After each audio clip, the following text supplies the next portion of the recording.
ஒரு ஊரில் ஒரு மன்னன் இருந்தான். கொடுங்கோல் மன்னன். நிறைய தொந்தரவு பண்ணிக்கிட்டு இருந்தான். அவன் ஒரு தடவை என்ன பண்ணான் தெரியுமா? ஒரு தப்பும் பண்ணாத ஒரு இளைஞனை பிடிச்சி ஜெயிலில் அடைச்சுட்டான். அந்த பையனோட சொந்தக்காரங்கள்லாம் ராஜா கிட்ட போனாங்க. அவன் ஒரு தவறும் பண்ணலை, அவனை விடுதலை பண்ணுங்க அப்படின்னு கெஞ்சி கேட்டுக்கிட்டாங்க. மன்னன் யோசனை பண்ணான்.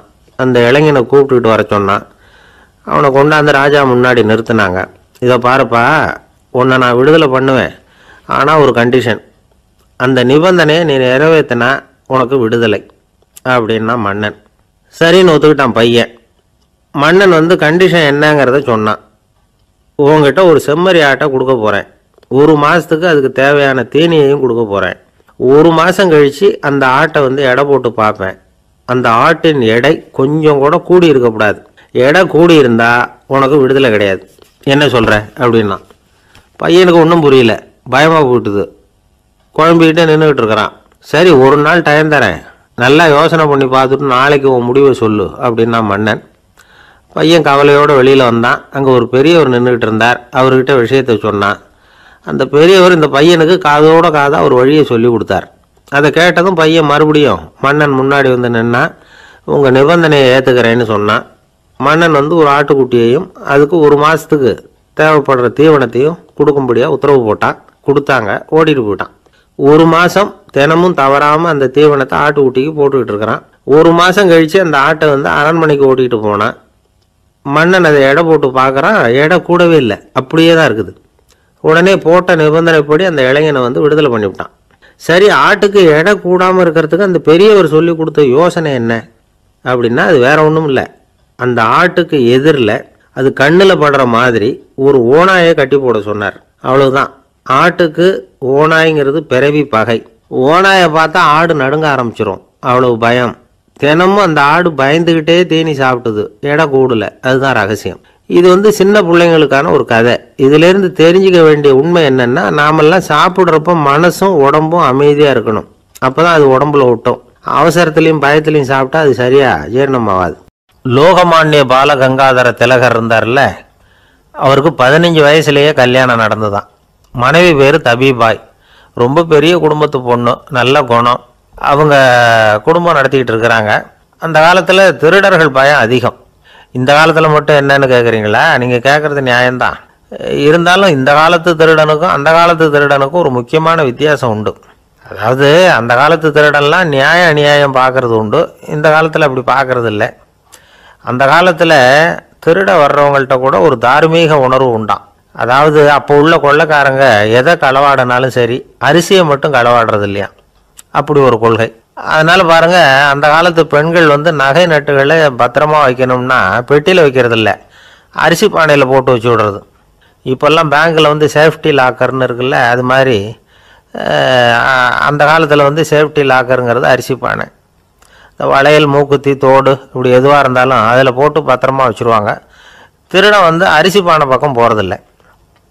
ஏன்னா சாப்பிட்ற விஷயத்தில் கை வைக்கக்கூடாது, அது பாவம் அப்படின்னு அவன் நினைக்கிறான். திலகரோட மனைவி தபீபாயும் அதே மாதிரி தன்னுடைய ஆபரணங்களை ஒரு அரிசி பானைக்குள்ளே போட்டு மூடி வச்சுருந்தாங்களாம். இப்படி இருந்தப்போ ஒரு நாள் ஒரு பிச்சைக்கார பொண்ணு வீடு வீடாக பிச்சை கேட்டுக்கிட்டே வந்திருக்குது. திலகர் வீட்டுக்கும் தர்மம் போடுங்க தாயே அப்படின்னு தான் அந்த பொண்ணு. அந்த அம்மா தபீபாய் காதில் இது விழுந்திருக்கு. உடனே கை நிறைய அரிசி அள்ளிக்கிட்டு போட்டிருக்கு. பாத்திரத்தில் அரிசியை போட்டதுக்கு அப்புறம் தான் தெரியுது, பளிச்சுன்னு கண்ணில் படுது. அதாவது அந்த அம்மாவோட வைர மூக்குத்தி ஒன்று அரிசியோடு சேர்ந்து அந்த பிச்சைக்கார பொண்ணு பாத்திரத்தில் போய் விழுந்துட்டுது.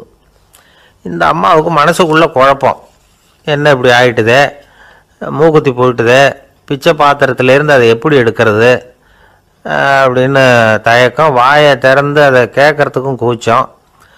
திண்ணையில் உட்காந்துருந்த திலகர் இவ்வளவையும் பார்த்துக்கிட்டு இருக்கிறார். மனைவியின் மனசுக்குள்ளே நடக்கிற மௌன போராட்டத்தை அவர் நல்லா புரிஞ்சுக்கிட்டாராம். மனைவியை பார்த்து சொன்னாராம், தபீபாய், இது தெய்வ சம்மதம். அவளுக்கு சேர வேண்டிய மூக்குத்தி அவகிட்ட போயிட்டுது. பிச்சை பாத்திரத்தில் விழுந்த மூக்குத்தியை எடுக்க வேணாம் அப்படின்னாராம். சரின்னு சொல்லிவிட்டு மேற்கொண்டு எதுவும் சொல்லாமல் அந்த அம்மா வீட்டுக்குள்ளே போயிட்டாங்களாம். இந்த காலத்துலலாம் அது மாதிரி நடக்குமா? வெறும் அரிசியை போட்டுட்டு விவகாரம் பண்ணிகிட்டு இருக்க மாட்டோமா? ஒரு பெரிய மனுஷன் வீட்டுக்கு ஒரு பிச்சைக்காரன் வந்தான். ஐயா, நாங்கள் பிச்சைக்காரங்கள்லாம் சேர்ந்து ஒரு சங்கம் வச்சுருக்குறோம், அதுக்கு நிதி சேர்க்குறோம், அதுக்கு ஒரு 100 ரூபா கொடுத்தீங்கன்னா எங்களுக்கு பெரிய உதவியாக இருக்கும் அப்படின்னானா. அதெல்லாம் ஒன்றும் கொடுக்க முடியாது போ அப்படின்னாராம் அவர். அப்படின்னா ஒரு 50 ரூபாயாவது கொடுங்களேன் அப்படின்ட்டுருக்கான். அதுவும் முடியாதுன்னு சொல்லிவிட்டார். 25 ரூபா அப்படின்ட்டுருக்கான். எதுவும் முடியாது அப்படின்னாராம். சரிங்க, இவ்வளோ பெரிய வீட்டுக்கு வந்துட்டு வெறுங்கையோடு திரும்புறது நல்லா இருக்காது, அதனால சும்மா ஒரு 1 ரூபா மட்டுமாவது கொடுங்க அப்படின்ட்டுருக்கான் அவன். ஒரு பைசா கூட என்கிட்ட கிடையாது அப்படின்னு விட்டாரான் இவர். அப்படின்னா நீங்கள் ஒரு காரியம் பண்ணுங்களேன் அப்படின்னானா அவன். என்ன செய்யணும் அப்படின்ட்டுருக்கார். எங்கள் சங்கத்தில் நீங்களும் ஒரு மெம்பராக சேர்ந்துருங்க அப்படின்னானா. ஒரு ஊரில் ஒரு துறவி இருந்தார், புத்த சமய துறவி. அந்த ஊர் மன்னன் அவரை பற்றி கேள்விப்பட்டிருக்கான். ஒரு நாள் புறப்பட்டு போனான், துறவியின் பாதங்களை தொட்டு வணங்கினான். அதுக்கப்புறம் சொன்னான், ஐயா, நான் உங்களை அரண்மனைக்கு அழைச்சிட்டு போகிறதுக்காக வந்திருக்கிறேன், இனிமே நீங்கள் இங்கே எதுக்கு இருக்கணும் அப்படின்னானா. அவன் மனசுக்குள்ள என்ன நினைப்புன்னா, இவர் எங்கே வரப்போறாரு, நான் ரொம்ப எளிமையானவன், எனக்கு எதுக்கு அரண்மனை வாசம்னு சொல்லிவிடுவார் அப்படின்னு நினச்சிருக்கான். ஆனால் அந்த துறவி என்ன பண்ணார் தெரியுமா? அப்படியா, சரி போகலாம், வா, போய் உன் ரதத்தை கொண்டுட்டு வா, அரண்மனைக்கு போகும்பொழுது அதுக்கு தகுந்த மாதிரி ஆடம்பரமாக போகணும் அப்படின்னு விட்டாரான். துறவி இப்படி சொன்னதும் அந்த மன்னனுக்கு மனசுக்குள்ள சந்தேகம் வந்துட்டுது. இவர் உண்மையிலேயே துறவி தானா, ஏமாத்து பேர் வழி மாதிரி தெரியுதே அப்படின்னு நினைச்சிருக்கான். இருந்தாலும் இனிமே என்ன பண்றது, சொல்லியாச்சு. ரதத்தை கொண்டுட்டு வந்தான். துறவி ஏறி உட்கார்ந்தார். பக்கத்துல ராஜா. அவர் ரொம்ப உற்சாகமா வரார், இவன் ரொம்ப சோர்ந்து போய் வரான்.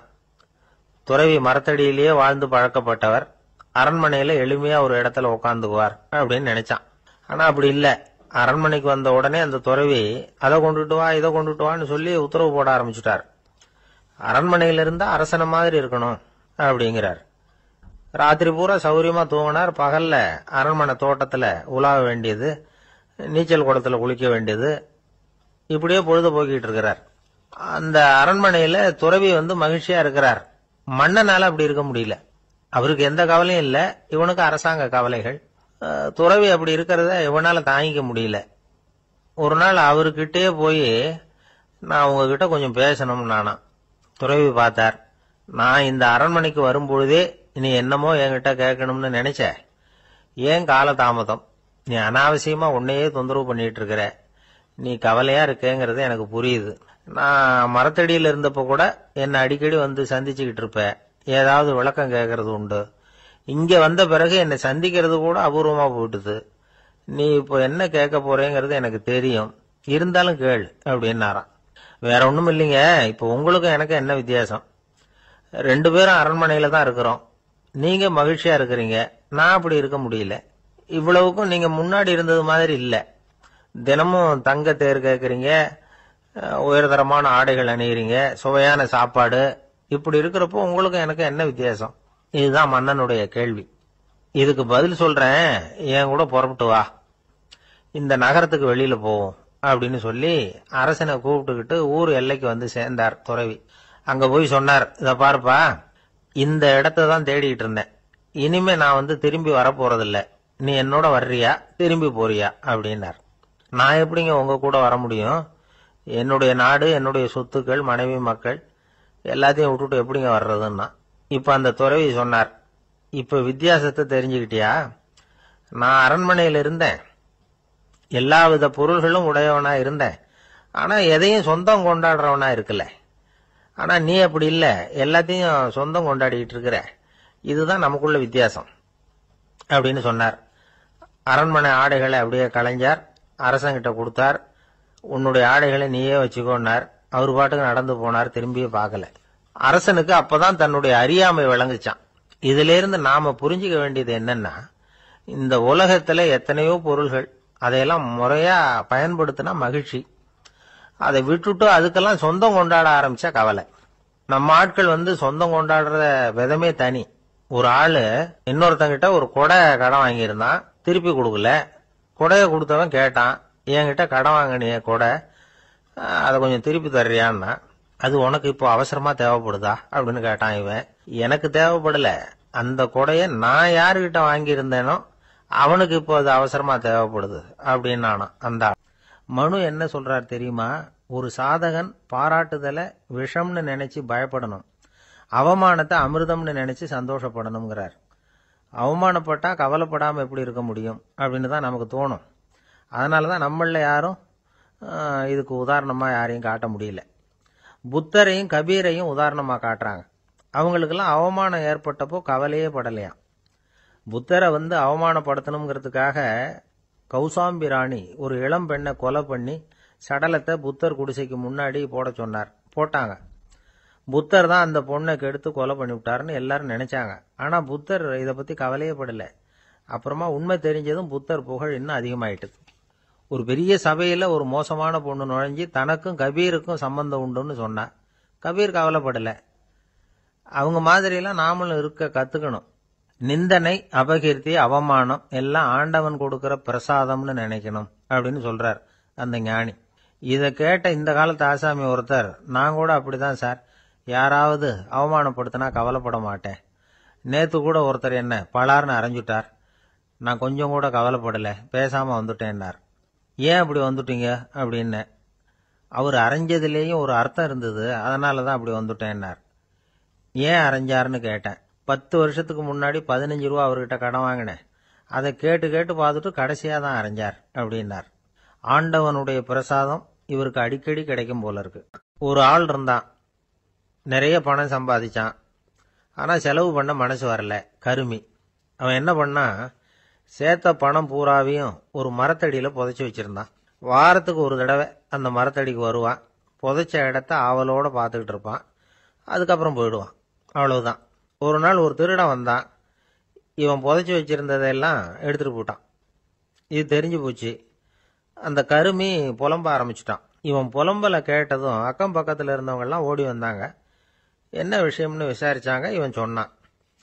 ஒரு பெரியவர் கேட்டார், ஏப்பா வாரம் இந்த இடத்த பார்க்கறதாக சொன்னியே, எப்போவாவது இதில் இருக்கிற பணத்தை எடுத்து செலவு பண்ணியிருக்கியா அப்படின்னு கேட்டார். நான் அப்பப்போ அதை பார்க்கறது தான் வழக்கம், அதை தொட்டதே இல்லைன்னு அவன். சரி அப்படின்னா இப்போவும் நீ அதே மாதிரி வாரம் ஒரு தடவை இந்த இடத்த பார்த்துட்டு போகலாமே அப்படின்னாராம் அந்த பெரியவர். அதுவும் சரிதானே, எவ்வளவு காலமானாலும் அவன் அந்த பணத்தை எடுத்து செலவு பண்ண போறதில்ல. அப்படி இருக்கிறப்ப உள்ளே பணம் இருந்தாலும் ஒன்று தான், இல்லாமல் போனாலும் ஒன்று தான். இதிலிருந்து என்ன புரியுதுன்னா, ஒருத்தர்கிட்ட இருக்கிற பணத்தை கொண்டு அவர் பணக்காரரா ஏழையா அப்படின்னு முடிவு செய்கிறது சரியில்லை. அந்த செல்வத்தை அனுபவிக்கிற திறன், பயன்படுத்துகிற திறன், அதை வச்சு தான் அவர் ஏழையா பணக்காரரா அப்படிங்கிறத நிர்ணயம் பண்ணணும். அதுதான் சரி. செலவு பண்ண தெரியாதவன் சேகரம் பண்ணிகிட்டே இருக்கிறதுனால என்ன பிரயோஜனம்? தலைமுடியே இல்லாதவன் தாராளமாக சீப்புகளை வாங்கி சேகரம் பண்ணுறது மாதிரி தானே இது.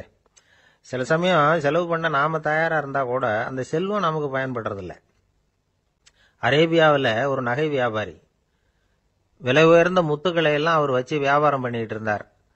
அவர் ஒரு சமயம் ஒரு பாலைவனம் வழியாக போயிட்டு இருக்கிறார் ஒட்டகத்தில். அப்போ திடீர்னு கடுமையான புயல் வீச ஆரம்பிச்சுட்டுது. திசை தவறி இவர் எங்கேயோ வந்துட்டார். கூட வந்தவங்களையும் காணலை, எங்கே போனாங்களோ தெரியல. இவர் ரொம்ப பயந்து போய் அங்கே எங்கேயுமா அலைஞ்சு திரியிறார். வழியே தெரியல, பசி கடுமையாயிட்டுது. ஒட்டகத்து முதுகில் ஒரு மூட்டை இருந்தது, அதை பிரித்து பார்த்தார். உள்ளே ஏதாவது இருக்கான்னு தேடி பார்க்குறார். அது வரைக்கும் கண்ணில் தட்டுப்படாத அபூர்வமான ஒரு பை கண்ணில் பட்டுது. ஆஹா, அதில் ஏதாவது சாப்பிட்றதுக்கு இருக்கும் அப்படின்னு நினச்சி ஆவலாக அதை பிரித்து பார்க்குறார். அந்த பையில் விலை உயர்ந்த முத்துக்கள் நிறைய இருந்துதான். அப்போ தான் அவர் நினைச்சாராம், விலை உயர்ந்த முத்துக்கள் கூட சாப்பிட்றதுக்கு உணவாக முடியாது அப்படிங்கிறத புரிஞ்சுக்கிட்டாராம். எந்த நேரத்தில் எது நமக்கு தேவையோ அது நமக்கு தாராளமாக கிடைக்கணும். அப்படி அது கிடைக்கிறதுக்கு நம்மகிட்ட இருக்கிற செல்வம் பயன்படணும். அது நமக்கும் பயன்படலாம், நம்ம மூலமாக அடுத்தவங்களுக்கும் பயன்படலாம். அதுதான் செல்வத்தின் பயன். ஒரு சிகை அலங்கார கூடம், ரொம்ப சுறுசுறுப்பாக எல்லாரும் வேலை செஞ்சுக்கிட்டு இருக்கிறாங்க. முடிவெட்டிக்க வந்திருக்கிறவங்க நிறைய பேர், எல்லாரும் வரிசையாக உட்காந்துருக்கிறாங்க. அந்த சமயத்தில் திடீர்னு கதவை திறந்துக்கிட்டு ஒருத்தர் உள்ளே வர்றார். அவர் ஒரு பெரிய மனிதர், அவரும் முடிவெட்டிக்கிறதுக்காக தான் உள்ளே வந்திருக்கிறார். அவரை பார்த்த உடனே அங்கே வரிசையில் உட்காந்துருந்தவங்க எல்லாரும் எழுந்திரிச்சு அவர்கிட்ட வந்துட்டாங்க. அவரை சுற்றி நின்றுட்டாங்க. எப்படி இருக்கிறீங்க, நல்லா இருக்கீங்களா அப்படின்னு விசாரிக்க ஆரம்பிச்சுட்டாங்க. எல்லாம் முடிஞ்சதும் வந்தவர் கேட்டார், வரிசையில் கடைசியாக இருக்கிறவர் யார் அப்படின்னு கேட்டார். ஏன்னு கேட்டாங்க. நான் அதுக்கு அடுத்தபடியாக உட்காரணும், அதுக்காக தான் கேட்குறேன் அப்படின்னார். உடனே அங்கே இருந்தவங்கெல்லாம் என்ன சொன்னாங்க தெரியுமா, நீங்கள் வரிசையில் காத்திருக்கக்கூடாது, நீங்கள் அரசாங்கத்தின் தலைவர், உங்களுக்கு நேரம் முக்கியம், அதனால் நீங்கள் முன்னாடி போங்க அப்படின்னு சொன்னாங்க. ஆனால் அதை அவர் கேட்கல. தோழர்களே, உங்களுடைய கருத்துக்கு ரொம்ப நன்றி. எல்லாரும் வரிசையாக தான் வரணும், அதுதான் முறை. வரிசையில் வரணுங்கிற நடைமுறையை நானும் பின்பற்ற விரும்புகிறேன். நாம் எல்லாரும் சமமானவர்கள் அப்படின்னார். இப்படி சொல்லிவிட்டு வரிசையில் கடைசியாக இருந்த ஒரு நாற்காலியில் போய் உட்காந்துக்கிட்டார். தன் சட்டை பையில் இருந்த ஒரு செய்தித்தாளை எடுத்தார், படிக்க ஆரம்பிச்சிட்டார். ஆனால் அங்கே இருந்தவங்களால இதை பார்த்துக்கிட்டு சும்மா இருக்க முடியல. ஒருத்தர் எழுந்திரிச்சு வந்தார். ஐயா, இப்போ என்னுடைய முறை வந்திருக்குது, நான் தான் போக வேண்டிய முறை. உங்களை இங்கே காத்திருக்க வைக்கிறத விட ஒரு 5 ஆண்டுகளுக்கு கூட நான் முடிவெட்டிக்காமே இருந்துட முடியும் அப்படின்னார். அவர் மறுபடியும் சொன்னார், ஐயா, நீங்கள் வரிசை முறையை தாண்டி போக விருப்பப்படல, சரி, ஆனால் என்னுடைய முறையை மாற்றி கொடுக்கறதுக்கு எனக்கு முழு உரிமை இருக்குது. இதுக்கு பதிலாக உங்களுடைய கடைசி இடத்த நான் எடுத்துக்கிறேன், இதை நீங்கள் மறுக்க முடியாதுன்னார். அங்கே இருந்த மற்றவங்களும் இதை ஒரு மனசாக வற்புறுத்த ஆரம்பிச்சிட்டாங்க. அந்த பெரிய மனிதர் பார்த்தார், சரின்னு கடைசியாக ஒத்துக்கிட்டார். அவர் யார் தெரியுமா? அவர் தான் மாவீரர் லெனின். ரஷ்யாவில் கிரெம்ளின் சிகை அலங்கார கூடத்தில் தான் இது நடந்தது. எல்லாரும் இந்நாட்டு மன்னர்கள்னு வாயளவில் பேசுறதுல என்ன பிரயோஜனம்? நாம் எல்லாரும் சமங்கிறத நடைமுறையில் கடைபிடிச்சி காட்டினவங்க கொஞ்சம் பேர் தான். அவங்களில் ஒருத்தர் தான் லெனின். வரிசையில் நின்று வர்றதுங்கிறது ஒரு சிறந்த பண்பு, உயர்ந்த பண்பு. இன்னைக்கு பல இடங்களில் அது நமக்கு தேவைப்படுது. இப்பெல்லாம் நம்ம ஊரில் மாமியார் மருமகள் ஒருத்தர் நல்லா புரிஞ்சுக்கிட்டு நல்ல விதமாக தான் இருக்கிறாங்க பல இடத்துல. அதனால் நான் இப்போ சொல்ல போகிற கதையை கேட்டுவிட்டு இந்த காலத்தில் அவ்வளவு மோசமாக யார் சார் நடந்துக்கிறாங்க அப்படின்னு கேட்டு யாரும் சண்டைக்கு வரக்கூடாது. இன்னொரு உண்மையையும் சொல்லிவிடுறேன். அதாவது இந்த கதையை நமக்கு எழுதி அனுப்பி இருக்கிறதே கொஞ்ச நாளில் மருமகளாகவும் அதுக்கப்புறம் கொஞ்ச காலத்தில் மாமியாராகவும் ஆக போகிற ஒரு நேயர் தான். சரி, இந்த கதைக்கு வருவோம். அதாவது ஒரு சின்ன குடும்பம், அந்த வீட்டில் மாமியார் ஆட்சி, அவங்க வச்சது தான் சட்டம். பிள்ளையாண்டான் எப்படின்னா அம்மா சொல்கிறதையும் கேட்டுக்குவான், மனைவி சொல்கிறதையும் கேட்டுக்குவான், நமக்கு என்னத்துக்கு வம்புங்கிற டைப்பு. மருமகள் பேரில் குறை கண்டுபிடிக்கிறதுலேயே அந்த மாமியாருக்கு ஒரு சுவாரஸ்யம். சின்ன சின்ன விஷயத்துல எல்லாம் குத்தம் கண்டுபிடிச்சிக்கிட்டே இருக்கிறாங்க. பொதுவாக எல்லாரும் எப்படின்னா ஏதாவது ஒரு காரணத்துக்காக சண்டை போட்டுக்கிட்டு இருப்பாங்க. அந்த அம்மா எப்படின்னா ஏதாவது ஒரு சண்டையை போடுறதுக்காக காரணத்தை தேடிட்டு இருப்பாங்க. அப்படி ஒரு மனசு. அந்த மருமக பொண்ணு பாவம் பயந்து பயந்து ஒவ்வொரு காரியமும் செஞ்சுக்கிட்டு வந்தது. இப்படியே பல வருஷம் ஓடி போட்டுது. அந்த மாமியாருக்கும் ரொம்ப வயசாயிட்டுது. இருந்தாலும் அந்த பழைய சுபாவம் மட்டும் மாறவே இல்லை. திடீர்னு ஒரு நாள் பக்கவாதம் வந்து அந்த அம்மாவுக்கு ஒரு பக்கம் கை கால் இழுத்துக்கிட்டுது. வாய் சுத்தமாக பேச முடியாமல் போயிட்டுது. சத்தம் மட்டும் வரும். ஒரு பக்கத்து கை காலை அசைக்க முடியும். பேசுறதெல்லாம் கையால தான், அதாவது கை சைகையால. இப்படிப்பட்ட நிலைமையில கூட அந்த பொண்ணு தண்ணியோ பாலோ இவங்க எதிரில் கொண்டாந்து வச்சா அதை வேணும்னே தட்டி விட்டுட்டு ஒம்பு வளர்க்கறது. அதுக்கப்புறம் அந்த பொண்ணு தரையை சுத்தப்படுத்தும்ல, அதை பார்த்து ரசிக்கிறது. இருந்தாலும் அந்த பொண்ணு இதையெல்லாம் பெருசுப்படுத்தாம ரொம்ப பொறுமையாக தான் இருந்தது. ஒரு நாள் வீட்டில் வச்சிருந்த பாலை பூனை குடிச்சிட்டு போயிட்டுது. வயசான காலத்தில் இந்த அம்மா பால் இல்லாமல் கஷ்டப்படுவாங்களே அப்படின்னு நினச்சி பக்கத்து வீட்டில் போய் கொஞ்சம் பால் வாங்கிட்டு காய்ச்சி மாமியார் முன்னாடி கொண்டாந்து வச்சுது அந்த பொண்ணு. வழக்கம் போல் அந்த அம்மா பாலை தட்டி விட்டுட்டாங்க. இதை அந்த மருமக பொண்ணு கவனிச்சுட்டுது. இவ்வளவு நாள் பொறுமையாக இருந்த அந்த மருமகளுக்கு இன்னைக்கு இதை பார்த்துதான் அசாத்திய கோபம் வந்துட்டுது.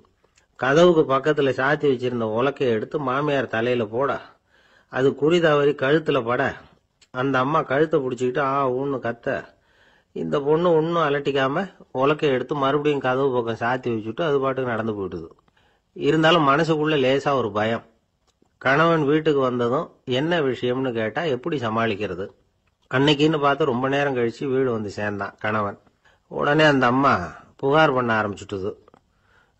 பேச்சு தான் வராத, அதனால ஒரு பக்கத்து கையால சைகை காட்டுது.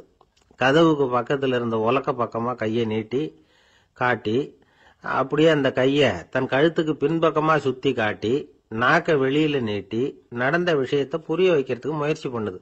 இவனுக்கு ஒன்றும் புரியல. என்ன சொல்றாங்க அம்மா அப்படின்னு மனைவி கிட்ட கேட்கறான். அதுக்கு அந்த பொண்ணு ரொம்ப புத்திசாலித்தனமா, என்னங்க உங்க அம்மா சொல்றது உங்களுக்கு இன்னும் புரியலையா?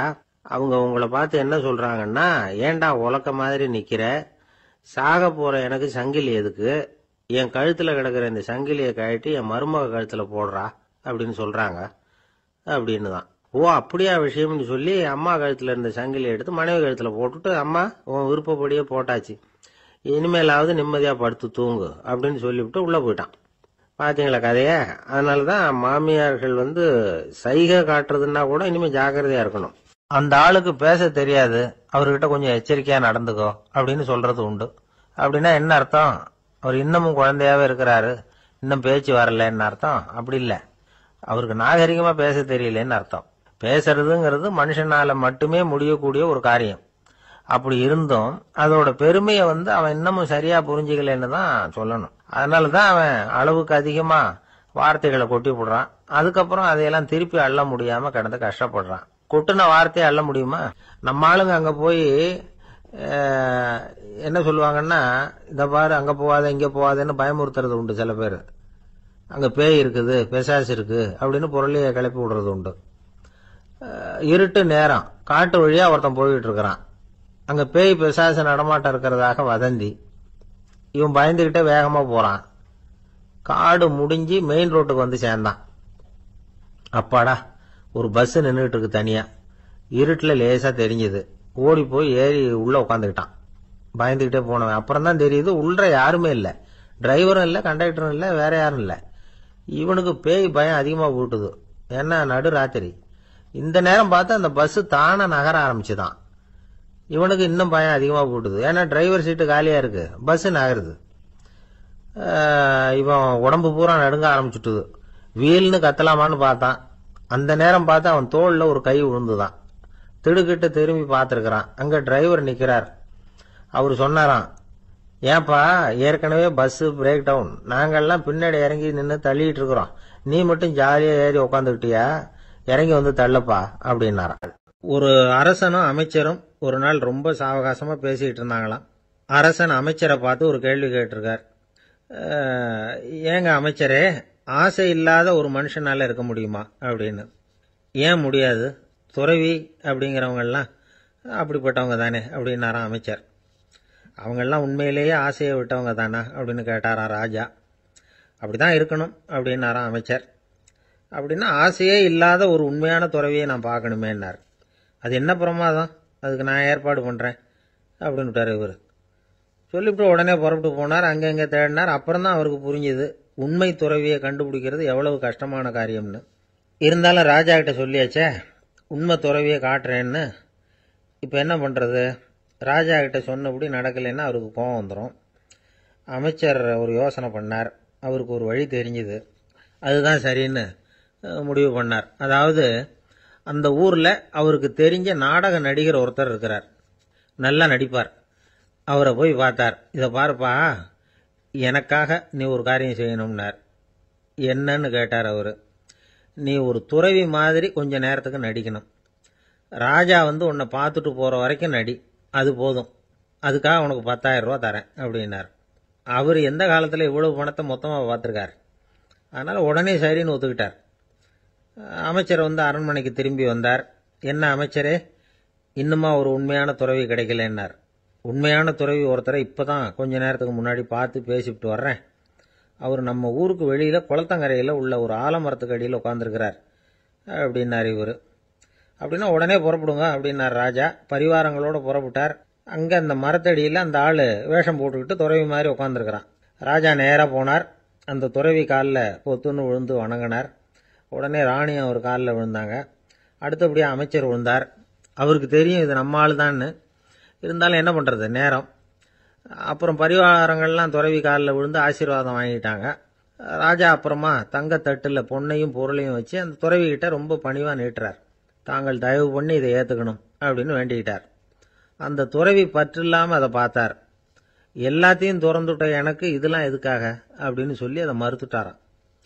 ஆஹா, உண்மையான துறவியை பார்த்துட்டோம் அப்படிங்கிற ஆனந்தம் அரசருக்கு. ரொம்ப நிம்மதியா திருப்தியா திரும்பி வந்தார் அரண்மனைக்கு. அதுக்கப்புறம் அமைச்சர் யாருக்கும் தெரியாம அந்த துறவிகிட்ட ஓடினார். சொன்ன பிரகாரம் பணத்தை நீட்டினார். இந்தப்பா, நான் உங்ககிட்ட சொன்னபடி 10,000 ரூபா பணம் எடுத்துக்கோ அப்படின்னார். அந்த ஆள் ராஜா கிட்ட சொன்னது மாதிரியே எல்லாத்தையும் திறந்துட்ட எனக்கு இதெல்லாம் எதுக்காக, வேணாம் அப்படின்னு விட்டாராம். நடிச்ச வரைக்கும் போதும்பா, இனிமே இந்த நாடக வசனம்லாம் வேணாம், வேஷத்தை கலைச்சிரு, பணத்தை வாங்கிக்கோன்னார். இல்லைங்க, இது வேஷம் இல்லை, இது வசனமும் இல்லை, இது உண்மை. கொஞ்ச நேரம் துறவி மாதிரி நடிச்சதுக்கே இந்த தேசத்து ராஜா ராணி அமைச்சர் பரிவாரங்கள் எல்லாம் என் காலில் விழுந்து வணங்குறாங்க.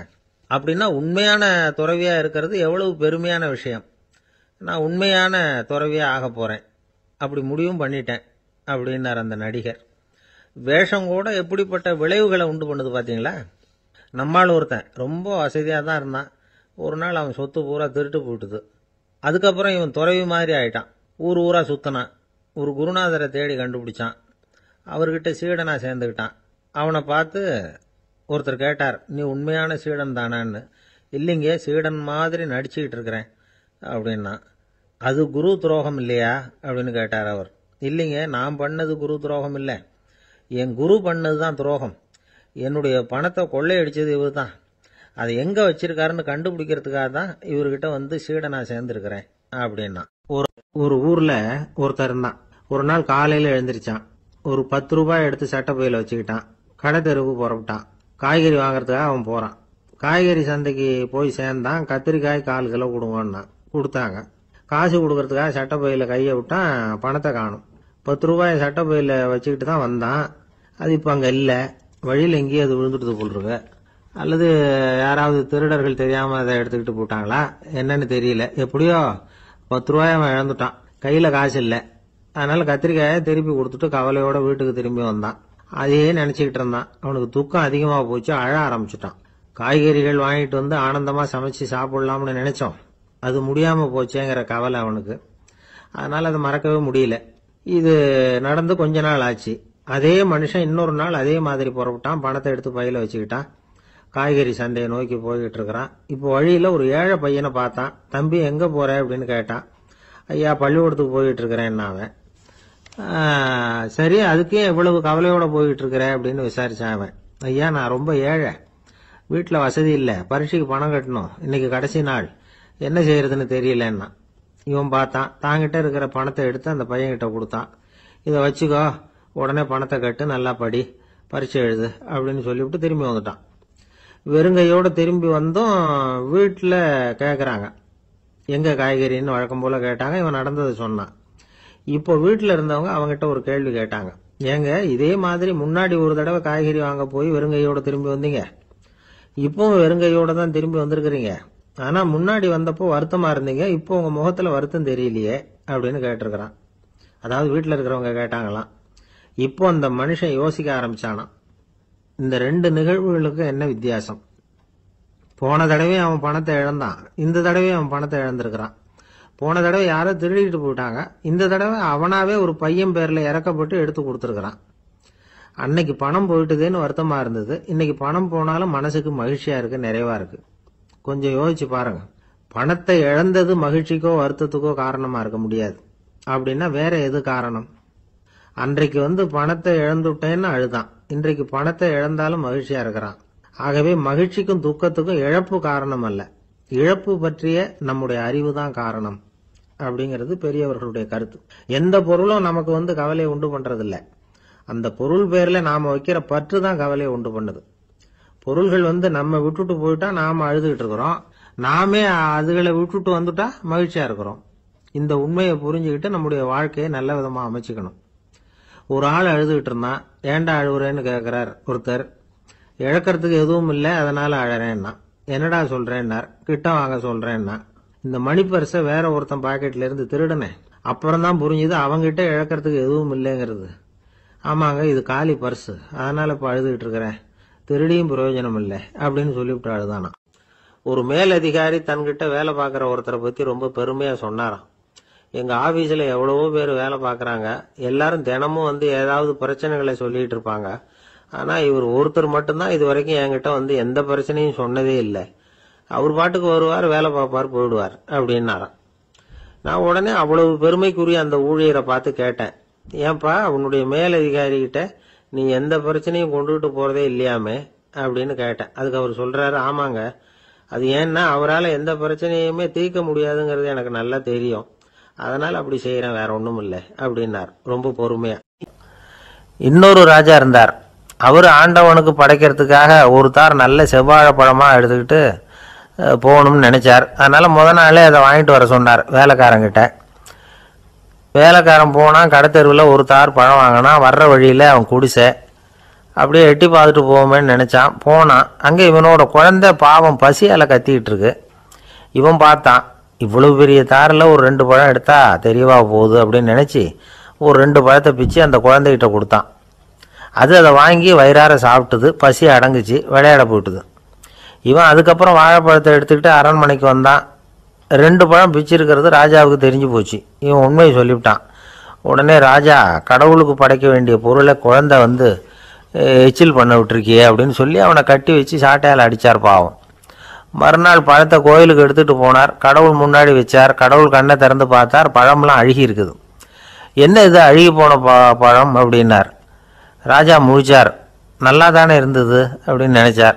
அப்போ கடவுள் அந்த ராஜா கிட்ட சொன்னாராம், இதை பாருப்பா, இந்த தாரில் 2 பழம் தான் நல்ல பழம். அந்த 2 பழங்களையும் நேற்றுக்கே நான் சாப்பிட்டுட்டேன் அப்படின்னாராம். அப்போ தான் ராஜாவுக்கு புரிஞ்சுது, ஏழை குழந்தையின் பசியை தீர்க்கறதுக்காக உதவுன அந்த 2 பழம்தான் இறைவன் சாப்பிட்ட பழம்னு. இறைவன் இருக்கிற இடம் எது? இதுதான். ஒருத்தரை இன்னைக்கு பார்த்து முட்டாள்னு திட்டி போடுறீங்க, நாளைக்கு மறுபடியும் அவர்கிட்ட போய் நேற்றுக்கு உன்னை முட்டாள்னு சொல்லிவிட்டேன், அந்த வார்த்தையை திருப்பி கொடு, வாங்கிட்டு போயிடுறேன் அப்படி நான் சொல்ல முடியும்? அவன் கோபக்காரனாக இருந்தால் நேற்றுக்கே அதை வேற விதமாக உங்களுக்கு திருப்பி கொடுத்துருப்பான். உலகத்தில் எவ்வளவோ ஜீவராசிகள் இருக்கு, அதுக்கெல்லாம் வாய் இருக்குது. அந்த வாயெல்லாம் எதுக்கு உபயோகம்? சாப்பிட்றதுக்காக. ஆனால் நமக்கு இருக்கிற வாய் சாப்பிட்றதுக்காக மட்டும் இல்லை, பேசுறதுக்காகவும் தான். பேச முடியலன்னா வாய் இருந்தால் கூட அது வாயில்லா ஜீவன் தான். ஒரு பையனை பார்த்து அது வாய் உள்ள புள்ள பொழைச்சிக்கும் அப்படின்னா மற்ற பையன்களுக்கெல்லாம் முகத்தில் வாயே இல்லைன்னு அர்த்தம்? அப்படி இல்லை, அந்த பையன் கொஞ்சம் கெட்டிக்காரத்தனமாக பேசுவான்னு அர்த்தம். அதனால் எப்படி பேசணும் அப்படிங்கிறத நாம் முக்கியமாக தெரிஞ்சுக்கணும். இதுக்கு 8 விதமான குறிப்புகளை நம்ம பெரியவங்க சொல்லியிருக்கிறாங்க. பேச்சுக்கு 8 அங்கங்கள் உண்டு அப்படின்னு அவங்க சொல்கிறாங்க. அதெல்லாம் என்னென்ன அப்படின்னா, உண்மை, நன்மை, அன்பு, நிதானம், இனிமை, ஆழம், சமயம் அறிதல், சபை அறிதல். இந்த 8 தன்மையும் பேச்சில் இருக்கணுமா. இதையே கொஞ்சம் விவரமா சில பேர் போர்டில் எழுதி வச்சிருப்பாங்க. அதாவது எழுத்துலையாவது அதெல்லாம் இருக்கட்டுமே அப்படின்னு நினைச்சு நீங்க கூட சில இடங்கள்ல இதை பார்த்துருக்கலாம். அதாவது உண்மையே பேசுக, நன்மையே பேசுக, அன்பாக பேசுக, நிதானமாக பேசுக, இனிமையாக பேசுக, ஆழமுடையதாக பேசுக, சமயமறிந்து பேசுக, சபை அறிந்து பேசுக, இப்படி எழுதி வச்சிருப்பாங்க. இந்த 8 அம்சமும் சரியா பொருந்தி இருந்தாதான் அது பேச்சு. மற்றதெல்லாம் பேச்சாயிடாது. பேச்சு ஒரு சிறந்த கலை. எல்லாத்தையும் விட பேசாம இருந்தும் பழகணும், அது ரொம்ப முக்கியம். உண்மையே பேசணும். சத்தியத்துக்கு மதிப்பு கொடுக்கறவங்கள தான் சரித்திரம் மதிக்கும். உண்மை பேசினா மட்டும் போதாது, அந்த உண்மையில நன்மை கலந்துருக்கணும். கொலைகாரனுக்கு பயந்துக்கிட்டு ஒருத்தன் உங்க வீட்டுக்குள்ள ஒளிஞ்சிருக்கிறான். அந்த முரட்டை ஆசாமி கையில அறிவாளோட வந்து அவன் இங்க வந்தானான்னு உங்ககிட்ட கேட்கறான்னு வச்சுங்க. உண்மைதான் உயர்வு தரும் அப்படின்னு நினைச்சுக்கிட்டு, ஆமா உள்ளதான் இருக்கிறான், அடுப்பங்கரையில குதிருக்கு பின்னாடி உட்காந்துருக்கிறான், போய் பிடிச்சிட்டு போங்க அப்படின்னு சொல்லுவீங்க. அது நன்மை இல்லாத உண்மை. அதனால பிரயோஜனம் கிடையாது. அதே மாதிரி உங்க பேச்சில் அன்பு இருக்கணும், நிதானம் இருக்கணும், இனிமை இருக்கணும், சிந்தித்து பேசணும், சமயம் அறிந்து பேசுறதும் முக்கியம். அதை பத்தி நமக்கு வேற யாரும் சொல்லிக் கொடுக்க வேண்டியதில்லை. எந்த நேரத்தில் யாருக்கிட்ட எப்படி பேசினா காரியம் நடக்கும் அப்படிங்கிறது நமக்கு நல்லா தெரியும். அது கைவந்த கலை. அவையறிந்து பேசுற திறமை பேச்சாளர்களுக்கு ரொம்ப அவசியம். அது இல்லைன்னா நிலைமை பரிதாபமாயிடும். ஒரு பேச்சாளர் ரொம்ப மும்முரமா பேசிக்கிட்டே இருந்தாராம். ரொம்ப நேரம் நிறுத்தவே இல்லை, பேசிக்கிட்டே இருக்கிறார். சபையில் இருந்தவங்க எல்லாம் ஒவ்வொருத்தரும் எழுந்திரிச்சு போய்கிட்டே இருக்கிறாங்க. கடைசியில 2 பேர் தான் அக்கறையா பேசுறவரை கவனிச்சுட்டு உட்காந்துருந்தாங்களாம். மேடையில் பேசிக்கிட்டு இருந்தவர் அவங்கள பார்த்து சொன்னாராம், எனக்கு கூட்டம் முக்கியம் இல்லை, எவ்வளவு பேர் என் பேச்சை கேட்கறாங்க அப்படிங்கிறது முக்கியம் இல்லை. நீங்க 2 பேராவது ஊக்கமா என்னை கவனிச்சுக்கிட்டு உட்காந்துருக்கிறீங்க, அது போதும். உங்களுக்காகவே நான் பேசிக்கிட்டு இருக்கிறேன் அப்படின்னார். இதை கேட்டதும் உட்கார்ந்திருந்த 2 பேர்ல ஒருத்தர் எழுந்திருச்சு, அப்படி இல்லைங்க, நாங்க 2 பேரும் நீங்க பேசி முடிச்ச உடனே தொடர்ந்து பேச வேண்டிய ஆளுங்க, அதுக்காக தான் காத்துக்கிட்டு இருக்கிறோம், சீக்கிரம் முடிங்க அப்படின்னாங்களாம். ஒரு மரத்தடியில ஒருத்தன் உட்காந்து அழுதுகிட்டு இருந்தான். அந்த பக்கமா வந்த இன்னொருத்தன் ஏப்பா அழுதுகிட்டு இருக்கிறேன்னு கேட்டான். இந்த இடத்துல தான் பூமிக்கு அடியில பணம் இருக்குது, புதைச்ச இடம் தெரியல, அதான் அழறேன் அப்படின்னா. நல்லா ஞாபகப்படுத்தி பாரு, எந்த இடத்துல புதைச்ச அப்படின்னு கேட்டான் இவன். அது எப்படி எனக்கு தெரியும், புதைச்சி வச்சிருக்கிறவன் நான் இல்லையே, எங்க எதிர்த்த வீட்டுக்காரன் அப்படின்னானா இவன். அந்த ஆளு என்ன கண்ணா புண்ணான்னு திட்டிவிட்டான் சார், அதை நினைச்சா எனக்கு ரொம்ப வருத்தமா இருக்கு அப்படின்னு சொல்லி கவலைப்பட்டார் ஒருத்தர். இதுல கவலைப்படுறதுக்கு என்ன இருக்குது அப்படின்னார் ஒரு பெரியவர். அவர் ஒரு மகான். என்ன சார் இப்படி சொல்றீங்க, ஒருத்தர் நம்ம பார்த்து திட்டுனா வருத்தமா இருக்காதா அப்படின்னார். அது எப்படி வருத்தமா இருக்கும், திட்டுறதுங்கிறது என்ன, அது வெறும் சத்தம் தானே அப்படின்னார் அந்த பெரியவர். நம்ம ஆளுக்கு தலையை பிச்சுக்கலாம் போல இருந்தது. இருக்காது அப்படின்னா நமக்கு அப்படி தானே தோணுது. அந்த பெரியவர் சொல்றது ரொம்ப பெரிய விஷயம். அதை நாம புரிஞ்சிக்க முயற்சி பண்ணலாம்னா நடைமுறை வாழ்க்கைக்கே அது ஒத்து வர்றது மாதிரி தெரிய மாட்டேங்குது. இருந்தாலும் அந்த பெரியவர் அதுக்கு என்னதான் விளக்கம் கொடுக்குறாருன்னு பார்ப்போமே. ஒரு ரயில் போயிட்டு இருக்கு, அதுல ஒரு சாது போயிட்டு இருக்கார். அந்த ரயில் அவர் ஹரித்வாரம் போயிட்டு இருக்கார். அவரு ரயில்ல ஏகப்பட்ட கூட்டம். நம்ம ஊர் ரயில் கேட்கவா வேணும், டிக்கெட் வாங்கிட்டு கொஞ்சம் பேர், வாங்காத கொஞ்சம் பேர். அது என்னத்துக்கு அனாவசியமா டிக்கெட் அப்படிங்கிற நினைப்புல பாதி பேர். இந்த கூட்டத்துக்கு மத்தியில அந்த சாதுவும் போயிட்டு இருக்கிறார். உட்கார்றதுக்காக இருந்த இடத்துல ஒரு ஆள் படுத்திருக்கிறான். கொஞ்சம் முரட்டு ஆசாமி. அவன் காலு பக்கத்துல கொஞ்சோண்டு இடம் பாக்கி இருந்தது. அந்த இடத்துல இந்த சாது உட்காந்துருந்தார். மெதுவா உட்காந்துக்கிட்டார் போய். ஆனா அந்த ஆளு ராத்திரி பூரா இவரை காலால உதச்சிக்கிட்டே இருக்கிறான். அது இவருக்கு ரொம்ப அவமானமா பட்டுது. அதனால துக்கம் ஏற்பட்டது. இருந்தாலும் அதை ஒரு மாதிரியா சகிச்சுக்கிட்டே இவர் வந்து சேர்ந்தார். பொழுது விடிஞ்சது. அந்த சாது ஹரித்வார் வந்து சேர்ந்தார். அங்க ஒரு பெரிய ஞானியை சந்திச்சார். ராத்திரி ரயில்ல அந்த ஆள் உதைச்சதையும் அதனால தனக்கு ஏற்பட்ட துக்கத்தையும் இந்த சாது அந்த ஞானி கிட்ட சொன்னார். சொல்லிவிட்டு, ஏன் சுவாமி, எனக்கு துக்கம் ஏற்பட்டதே அது தப்பா அப்படின்னு கேட்டார். தவறுதான் அந்த ஞானி. உனக்கு இன்னமும் தேக அபிமானம் போகலைங்கிறது தான் அது காட்டுது. அஷ்டாவக்கிரர் என்ன சொல்றார் தெரியுமா, உண்மையான ஞானி யாராவது தன்னை வந்தனை செய்தால் அதற்காக சந்தோஷப்பட மாட்டார், யாராவது நிந்தனை செய்தால் அதற்காக வருத்தப்பட மாட்டார் அப்படின்னு சொல்றார். நிந்தனைங்கிறது ஒரு ஒலி தான். தேகாபிமானம் இருக்கிற வரைக்கும் இந்த ஒலி நம்மளை வேதனைப்படுத்தும். நான் தேகம் இல்லை, ஆத்மா அப்படிங்கிற நினைவு இருந்தா இந்த ஒலி நம்மளை பாதிக்காது. காஞ்சிபுரத்துல பல்லவ ராஜா ஒரு கோவில் கட்டினார், கைலாசநாதர் கோவில். அதுக்கு கும்பாபிஷேகம். கும்பாபிஷேகம் பண்றதுக்கு ஒரு நாள் குறிப்பிட்டு அதுக்கு வேண்டிய ஏற்பாடுகள்லாம் பண்ணினார். முதல் காரியமா கடவுளை வேண்டிக்கிட்டார். நீங்க இந்த கும்பாபிஷேகத்துக்கு நேரில் கலந்துக்கணும்னார். கடவுள் அந்த ராஜா கனவுல வந்தார். நீ கும்பாபிஷேகம் வச்சிருக்கிற அதே நாள்ல அதே நேரத்துல எனக்கு இன்னொரு ஊர்ல ஒரு கும்பாபிஷேகம் இருக்குது, அதுக்கு போக வேண்டியிருக்கு. அதாவது திருநின்ற ஊர்ல என்னுடைய பக்தர் ஒருத்தர், அவரும் ஒரு கோயில் கட்டி கும்பாபிஷேகம் செய்கிறார். நான் அதுக்கு போக வேண்டியிருக்கு, அதனால உன்னுடைய தேதியை நீ மாத்தி வச்சுக்கோ அப்படின்னார். கடவுள் தான் எங்கேயும் இருக்கிறவராச்சே, அவர் நினைச்சா 2 இடத்துலயும் இருந்து கோயில் கும்பாபிஷேகத்தை நடத்த முடியாதா? ஏன் அப்படி செய்யல? அது ஒரு முக்கியமான காரணத்துக்காகத்தான். திருநின்ற ஊர்ல இருந்த பூசலாருங்கிற அந்த அடியாரின் பெருமையை இந்த உலகத்துக்கு எடுத்து காட்டணுங்கிறதுக்காகத்தான் கடவுள் அந்த ராஜா கிட்ட அப்படி சொன்னார். சரி, அந்த அடியார் அப்படி என்னதான் பெருசா கோயில் கட்டி விட்டார்? ராஜா கட்டின கோயிலை விட பெருசா?